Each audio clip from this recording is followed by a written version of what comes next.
everyone.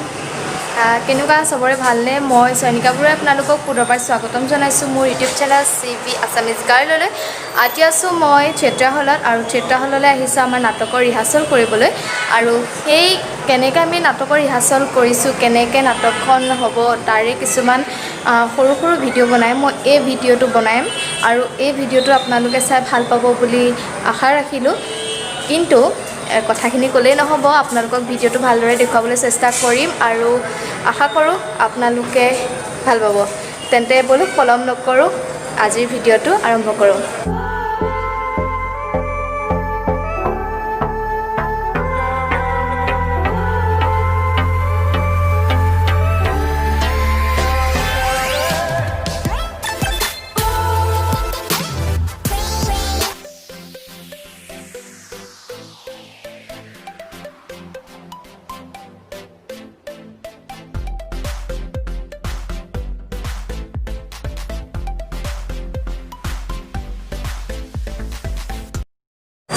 এতিয়া মই আপোনালোকক ফাৰ্ষ্টতে দুটামান নাটকৰ কেৰেক্টাৰ লগত চিনাকি কৰাই দিম আৰু ফাৰ্ষ্ট ভিতৰৰ বাকীখিনি দৃশ্য দেখুৱাৰ আগতে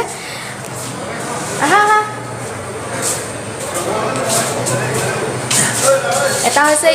এটা কেৰেক্টাৰ লৈছে আৰু এটা লৈছে নমস্কাৰ ইয়াৰ এটা ইউটিউব চেনেল আছে ইউ বছ বুলি লিংকটো মই দি দিম আপোনালোকে চাব আৰু আমাৰ নাটকৰ এজন দাদাক মই আপোনালোকক পৰিচয় কৰাই দিছোঁ আহিছে আমাৰ মানস দা কেনেকুৱা লাগিছে আপোনাৰ মজা লাগিছে আৰু নাটকৰ বিশেষকৈ 7-8 মাহ পাছত যেতিয়া আকৌ নাটক কৰিবলৈ পাইছোঁ তাতকৈ ফূৰ্তিৰ কথা একোৱেই নাই জীৱন সেয়াই আমি বহুত মাহৰ পিছত নাটক আকৌ আৰম্ভ হ'ব গতিকে আমাৰ বহুত ভাল লাগিছে নাজানো কিমানখিনি আমি সফল হ'ব পাৰোঁ কিন্তু আমি সকলোৱে চেষ্টা কৰিছোঁ কাৰণ 7-8 মাহৰ বিৰতিৰ পিছত আকৌ এখন নাটক কৰিবলৈ লৈছোঁ ভুল ভ্ৰান্তিখিনি হ'বই তথাপিতো আমি সকলোৱে চেষ্টা কৰিছোঁ সকলোৱে কষ্ট কৰিছোঁ নাটকখন ভালদৰে হৈ যাওক বুলি আশা ৰাখিছোঁ গতিকে আপোনালোকক আৰু কিছুমান ভিডিঅ' দেখুৱাই থাকিম মই অলপমান আৰম্ভণিতে চিনাকি কৰাই দিলোঁ 3জন ব্যক্তিক আৰু বাকী আপোনালোকৰ ভিতৰৰ দৃশ্য কিছুমান দেখুৱাম গতিকে চাই থাকক আপোনালোকে ভিডিঅ'টো স্ক্ৰিপ্ট মই তো ভাতৰ ভৰতে মোক টোপনি আগত এসা মাৰি ধৰিলে সেইকাৰণে সিংহাসনত বহি ৰাজ্যৰ কথা ভাবিব খোজোতে মই আকৌ শুই পৰিলোঁ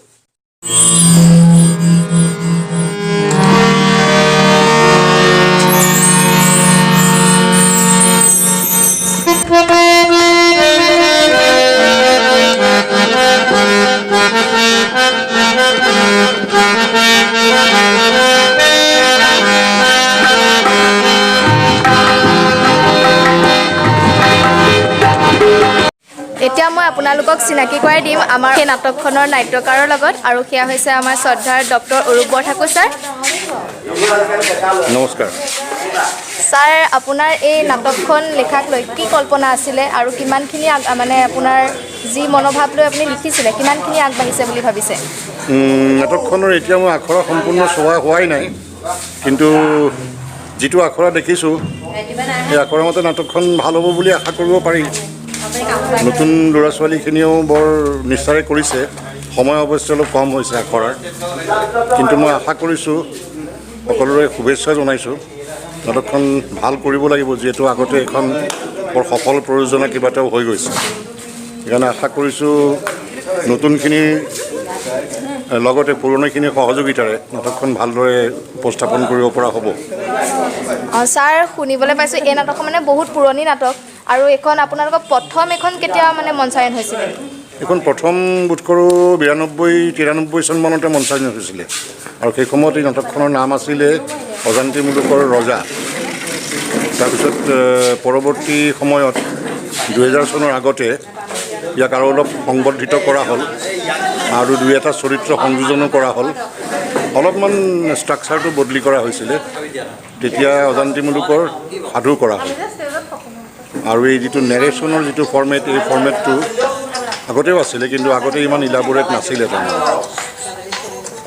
ঠিক আছে ছাৰ মই আপোনাৰ পৰা বিদায় মাগিছোঁ ধন্যবাদ। এয়া আছিলে আমাৰ নাট্যকাৰ আৰু আশা কৰোঁ আপোনালোকে আমাৰ ছাৰৰ কথাখিনি শুনি ভাল পালে আৰু ছাৰে যি মনোকামনা লৈ পেলাই যি মেছেজ দিব বিচাৰিছিলে এই নাটকখনৰ জৰিয়তে সেই ৰাইজে সেই মেছেজটো বুজি পাওক আমি সেয়াই প্ৰয়াস কৰি আহিছোঁ গতিকে নাজানো আমি কিমানখিনি সফল হওঁ ইমান মাহৰ বিৰতিৰ পিছত আমি পুনৰ এখন নাটক কৰিবলৈ লৈছোঁ আশা কৰোঁ ৰাইজে বিচৰা ধৰণে আমি সফল হ'ব পাৰোঁ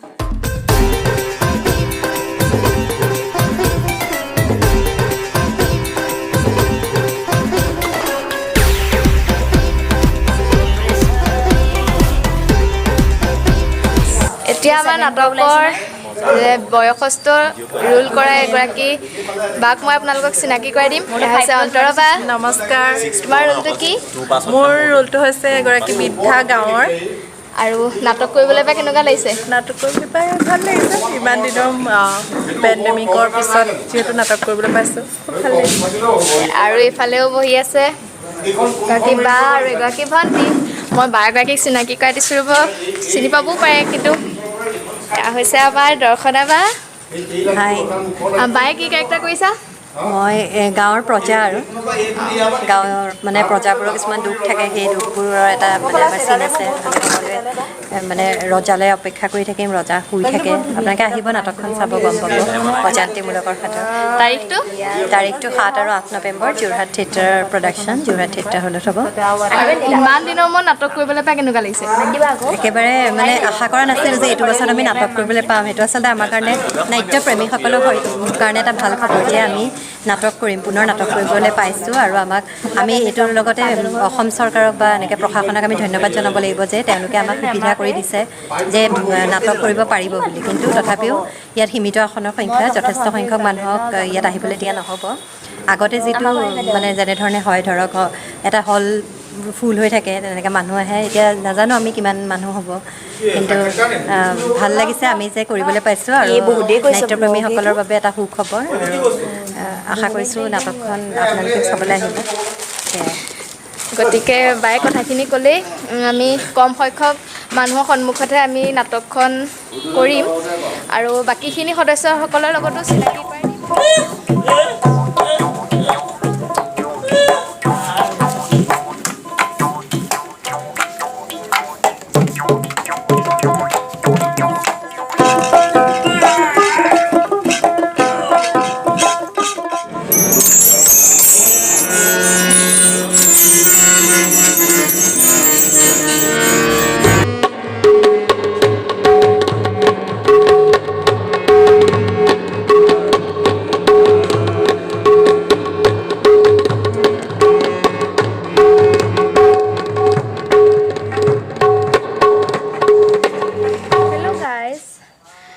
আজি হৈছে নাটকৰ ফাইনেল ৰিহাৰ্চেল আজিৰ পৰা আৰু আমাৰ ৰিহাৰ্চেল নহয় শেষ হ'ল গতিকে মই যিটো ভিডিঅ' বনাই আছিলোঁ সেইটো মানে আজিও আকৌ বনাবলগীয়া হ'ল মই পৰহি এটা বনাইছিলোঁ আৰু আজি বনাইছোঁ দুইটা মিক্স কৰি মই এটা ভিডিঅ' কৰিম আৰু আজি আপোনালোকক চিনাকি কৰাবলৈ চেষ্টা কৰিম আমাৰ দুজন পৰিচালকক কাইলৈ আমি নাটক কৰিম আৰু এইটো আমাৰ নাটক পোৱালিটোও আমাৰ লগত নাটক কৰিছে তোমাৰ পাৰ্টটো কি ল'ৰা কি ল'ৰা অকণমানি ল'ৰা হয়নে ই আমাৰ লগৰে প্ৰজা হয় আৰু সি অকণমানি ল'ৰাৰ কেৰেক্টাৰ এটা কৰিছে চেষ্টা কৰিছে প্ৰথমবাৰ কৰিছে নে কি নাটক ই প্ৰথমবাৰ কৰিছে নাটক আৰু বহুত চেষ্টা কৰিছে ভাল হ'ব বুলি আমিও আশা কৰিছোঁ তোমাৰ নামটো কৈ দিয়া নমস্কাৰ মোৰ নাম শ্ৰী অঞ্চুমান শইকীয়া এতিয়া তুমি কোন ক্লাছত পঢ়ি আছা 2 ই ক্লাছ 2ত পঢ়ি আছে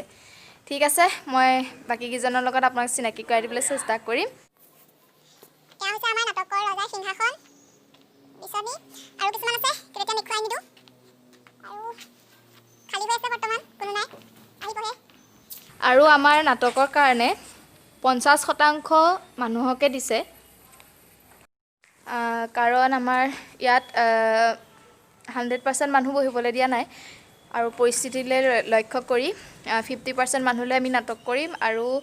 নাটকখন আমি একেখন নাটকে দুদিন মঞ্চস্থ কৰিম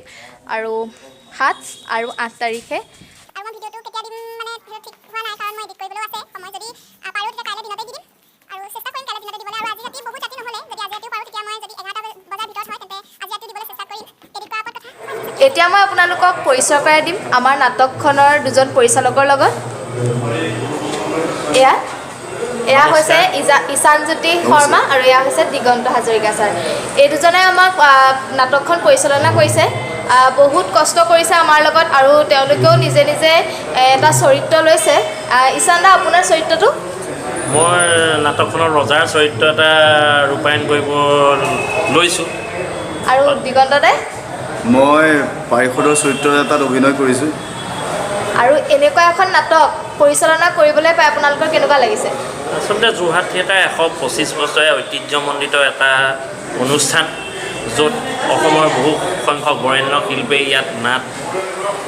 অভিনয় কৰিছে, পৰিচালনা কৰিছে। গতিকে আমাক এই সুবিধা দিয়াৰ বাবে আমি যোৰহাট থিয়েটাৰসমূহ পৰিয়ালৰ ওচৰত কৃতজ্ঞ। আৰু আমি এই অনুষ্ঠানলৈ 2002 চনত দুইজনে নাট্য প্ৰশিক্ষাৰ্থী হিচাপে ইয়াত যোগদান কৰিছিলোঁ আৰু তাৰপিছত এই 18 বছৰ ইয়াত অভিনয়ৰ লগত জড়িত হৈ আছোঁ। এই অভিনয়কে মূলধন হিচাপে লৈ জ্যেষ্ঠ সদস্যসকল আৰু প্ৰশিক্ষাৰ্থীসকলৰ সকলোৰে প্ৰচেষ্টাত আমি আগবাঢ়িছোঁ নাটকখন পৰিচালনাৰ ক্ষেত্ৰত। কিন্তু পৰিচালনা বুলি নকওঁ, উপস্থাপন কৰাৰ চেষ্টা কৰিছোঁ। আশা কৰিছোঁ আপোনালোকে আহিব আৰু কিবা ভুল ত্ৰুটি হ'লে আমাক কৈ থৈ যাব। এই নাটকখনত আমাৰ কাইলৈ আৰু পৰহিলৈ মঞ্চায়ন হ'ব আৰু আমি আপোনালোকে পৰিচালনা কৰিছে যিহেতু কিমানখিনি আমি সফল হ'ব পাৰিছোঁ বুলি ভাবিছে? আমাৰ নাটকখনত পুৰণি বহুতো শিল্পী অভিনয় কৰিছে। নাটকখনৰ কাৰণে যিটো শৈলী নাটক, সেইখনৰ যথেষ্ট আমাৰ আখৰাৰ প্ৰয়োজন হয়। কিন্তু আমাৰ আখৰা উপৰিও কেইবাজনো শিল্পী বিভিন্ন কাৰণত, অসুস্থতাৰ বাবে বা ব্যক্তিগত কাৰণত আঁতৰি যাবলগীয়া হোৱাত আকৌ নতুনকৈ আমি দলটো গঠন কৰিবলগীয়া হ'ল। এই ক্ষেত্ৰত আমাৰ কিছু অসুবিধা হৈছে। আশা কৰোঁ নাটকখন ৰাইজে চাই ভালেই পাব। আৰু ব্যক্তিগতভাৱে যোৰহাট থিয়েটাৰত এয়া মোৰ চতুৰ্থ পৰিচালনা। আগৰ নাটকৰ দৰে এইবাৰ ভাবোঁ ৰাইজে আমাৰ নাটকো আদৰি ল'ব। আশা কৰোঁ সকলোৱে নিৰ্দিষ্ট সময়ত উপস্থিত থাকিব, কাৰণ দৰ্শকৰ বাবে আসন নিচেই সীমিত।